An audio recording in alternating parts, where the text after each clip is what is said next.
அப்பா என் பரிசுத்த ஆவியானவரே இந்த ஜனங்கள் அழைத்து வரதுக்காக நாங்கள் செபிக்கிறோம் ஐயா. கர்த்தாவே இந்த இடத்துல நடக்கிற ஆண்டவரே ஒவ்வொரு வார்த்தைகளும் உங்களுடைய வார்த்தை தர கிருபை செய்யுங்க ஆண்டவரே. கர்த்தாவே இந்த திக்கற்ற நாமத்தை சொல்லுன்னு சொன்ன அன்பு தெய்வமே, நீ ஒரு மெய்யான அன்பு தெய்வம் ஆண்டவரே. இந்த ஜனங்கள் அதிக கிருபை செய்யும் ஆண்டவரே. இந்த மக்களை காத்துக் கொள்ளுங்கள், வழி நடத்தும் ஆண்டவரே. உடைய கிருபை எங்களோடு இருக்கட்டும் ஐயா. உடைய நாமம் மகிமைப்படுவதாக.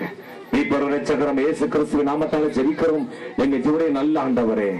எல்லாரும் அல்லேலூயா போலனா, ஓ ஐசஸா போலனா, அல்லேலூயா மாட்டாடுதுனா